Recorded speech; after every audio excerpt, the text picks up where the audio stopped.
কলকাতা হাইকোর্টের ডিভিশন বেঞ্চে 2016 সালের এসএসসি নিয়োগ মামলায় ঐতিহাসিক রায়দানের পর বর্তমান সরকার তৃণমূল এবং মুখ্যমন্ত্রী মমতা বন্দ্যোপাধ্যায়কে চরম কটাক্ষ করেছিলেন প্রাক্তন বিচারপতি তথা তমলুক লোকসভা কেন্দ্রের বিজেপি প্রার্থী অভিজিৎ গাঙ্গুলি। ডিভিশন বেঞ্চের রায়দানের পর এই রায়কে স্বাগত জানিয়ে তমলুকের বর্গভীমা মন্দিরে পুজো দিতে যান তিনি। তার এই পুজো দেওয়াকে চরম কটাক্ষ করেছেন তমলুকের তৃণমূল প্রার্থী দেবাংশু ভট্টাচার্য। নন্দীগ্রামে নির্বাচনী প্রচার থেকে দেবাংশু বলেন, হাইকোর্টের রায়দানের পর কত কত মানুষের চাকরি গিয়েছে, যারা অসহায় হয়ে রাস্তায় বসে পড়েছেন, কেউ ভুল পদক্ষেপ নেওয়ার কথাও ভাবছে। এই ঘটনা যখন সকলকে দুশ্চিন্তার মধ্যে ফেলেছে, তখন অভিজিৎবাবু মন্দিরে গিয়ে পুজো দিচ্ছেন, আনন্দ করছেন, ফুর্তি করছেন এবং তখন তিনি মায়ের কাছে গিয়ে বলছেন, মাগো কি ভালো কাজ করেছো। ভাবুন, এই সমস্ত কিছু মানুষ, তারা কিন্তু সমাজের কলঙ্ক। আপনাদের শোনাবো দেবাংশু কি বলছেন।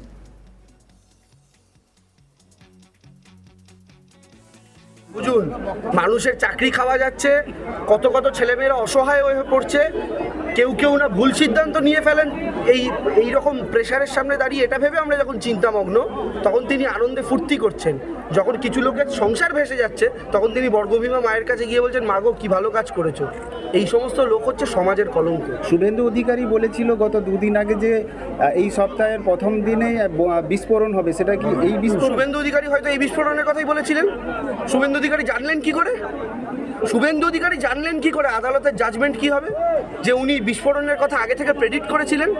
আমরা তো বারবার বলছি, বিচার ব্যবস্থার একটা শ্রেণীর সঙ্গে বিজেপির সংযোগ, সেটা কিন্তু খতিয়ে দেখার সময় এসে গিয়েছে। আমি নির্দিষ্ট কোনো বিচারপতি বা বেঞ্চ সম্পর্কে বলছি না, বাট শুভেন্দু অধিকারী যে প্রেডিকশনটা আগে থেকে করে দিয়েছিলেন একটা বড় বিস্ফোরণ হবে, তারপরেই এই কাণ্ড হওয়া, এই খবর তিনি আগে থেকে জানলেন কি করে জাজমেন্ট কি হবে? এই প্রশ্ন কিন্তু রয়ে গেল। এসএসসির রায় ভোটকে কতটা প্রভাবিত করতে পারবে? জিরো।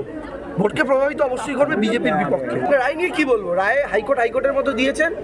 আমরা রাজ্য সরকার পর্ষদ তারা সুপ্রিম কোর্টে যাবে, পরবর্তী উচ্চ আদালতে যাওয়ার অধিকার প্রত্যেকের রয়েছে, উচ্চ আদালতে যাবে। এবং আমার তো মনে হয় এটা বিবেচনা করে দেখার প্রয়োজন আছে সর্বক্ষেত্রে, যে অভিজিৎ গাঙ্গুলিকে দেখার পর থেকে তার অনুপ্রেরণাটা কোন কোন পর্যায়ে অবধি ছড়িয়েছে, এটাও দেখার প্রয়োজন আছে। আজকে সায়ন ব্যানার্জি বলছে যে তৃণমূলের সংস্থা যারা বাড়ি ঘেরাও করতে বলছে, যারা টাকা নিয়ে চাকরি দিয়েছে। শুনুন, সিবিআইয়ের কাছে অভিযোগ 5,000 লোককে নিয়েছিল 24,000 লোকের মধ্যে, তাহলে বাকি 19,000-এর চাকরি খেলেন কেন? মানে ক্লাসরুমে দুটো ছেলে টুকলি করে পরীক্ষা দিয়েছে, জানতে পেরেছেন, তার জন্য গোটা ক্লাসের পরীক্ষা বাতিল। এটা কোথাকার নিয়ম? এই নিয়ম চলতে পারে? অভিজিৎ গঙ্গোপাধ্যায় মুখ্যমন্ত্রী আজকে জোচ্চোর মিথ্যাবাদী মমতার পদত্যাগ দাবি করছেন বলে আজকে কটাক্ষ করেছেন। অভিজিৎ গঙ্গোপাধ্যায় মুখ্যমন্ত্রীকে যে ভাষা ব্যবহার করছেন, আমার তো এখন প্রশ্ন জাগছে মনে, ওনারা তো বাড়িতে শিক্ষা দীক্ষাটা ঠিকঠাক করে হয়েছিল কিনা।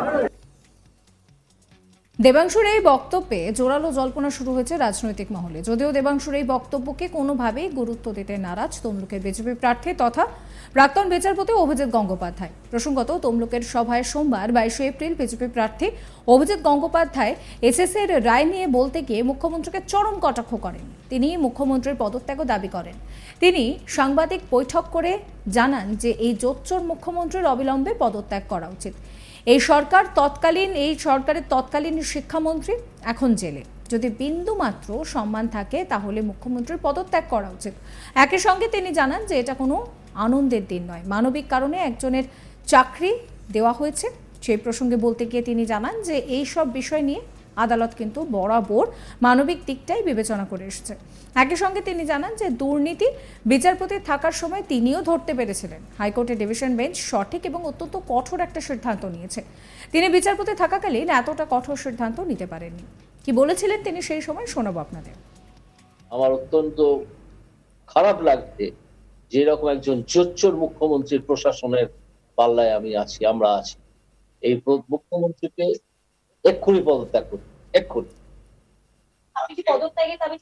অবশ্যই আমি প্রথমেই তো আমি এই জোচ্চোর মিথ্যাচারী মুখ্যমন্ত্রী, যিনি জোচ্চুরিকে প্রশ্রয় দেন, যার সে তৎকালীন শিক্ষামন্ত্রী, যিনি দালালি করেছিলেন, যিনি জেলে, তার যদি বিন্দুমাত্র লজ্জা বলে কোনো জিনিস থাকে, এক্ষুনি তার পদত্যাগ করা উচিত। এবং এখন থেকে এই নির্বাচন রাষ্ট্রপতি শাসনের আড়ালে রাখা উচিত। আমার লাগছে বলতে, আমার যে খুব আনন্দ হচ্ছে তা নয়, কারণ এই জোচ্চুরির আন্ডারে, জোচ্চুরির জোচ্চুরি দ্বারা নিয়ন্ত্রিত আমরা হচ্ছি, এখনো হচ্ছি। এসএসসির রায় নিয়ে রীতিমতন শোরগোল পড়ে গিয়েছে। তার কারণ 2016 সালের প্যানেল বাতিল করা হয়েছে এবং শুধু তাই নয়, এই প্যানেল বাতিল করার পর থেকে রাজনৈতিক যে তরজা, সেই রাজনৈতিক তরজাও শুরু হয়ে গিয়েছে। এই নিয়ে আমার কলিগ চন্দন সেনাপতির একটি রিপোর্ট দেখাবো আপনাদের।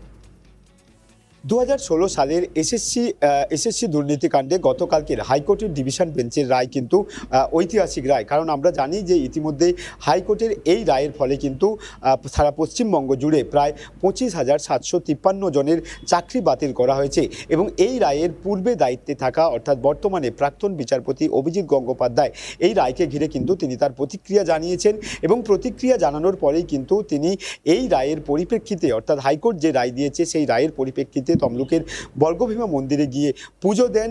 সেখানে গিয়ে বলছে মায়ের কাছে গিয়ে প্রার্থনা করছেন যে যা হয়েছে বা যে রায়দান হয়েছে সেটা যথেষ্টই উপযুক্ত রায়দান হয়েছে। এবং এই অভিজিৎ গঙ্গোপাধ্যায়ের এই বক্তব্যের পরেই কিন্তু সরব হতে দেখা গিয়েছে তমলুকের তৃণমূল প্রার্থী দেবাংশু ভট্টাচার্যকে। দেবাংশু ভট্টাচার্য গতকাল নন্দীগ্রামে তার নির্বাচনী প্রচার থেকে অভিজিৎ গঙ্গোপাধ্যায়ের এই রায়দানের পরের যে অ্যাক্টিভিটি, সেই অ্যাক্টিভিটি সম্পর্কে বিরূপ বা চরম কটাক্ষ শানিয়েছেন বিজেপি প্রার্থী অভিজিৎ গঙ্গোপাধ্যায়কে।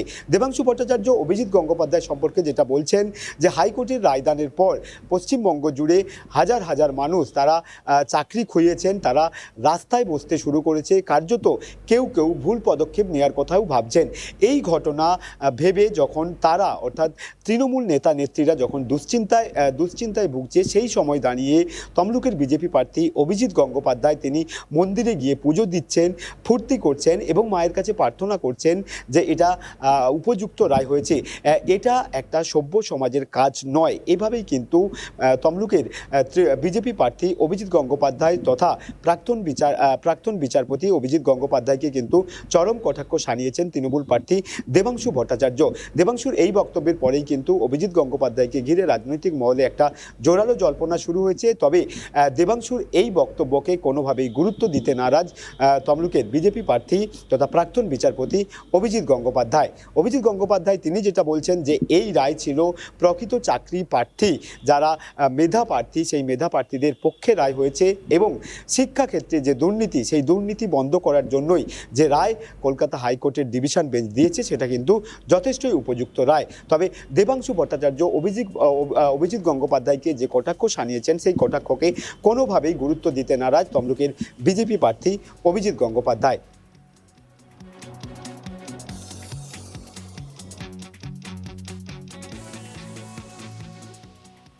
সাবস্ক্রাইব করবেন আজ তাক বাংলার ইউটিউব চ্যানেলকে, ফলো করবেন হোয়াটসঅ্যাপ চ্যানেলও।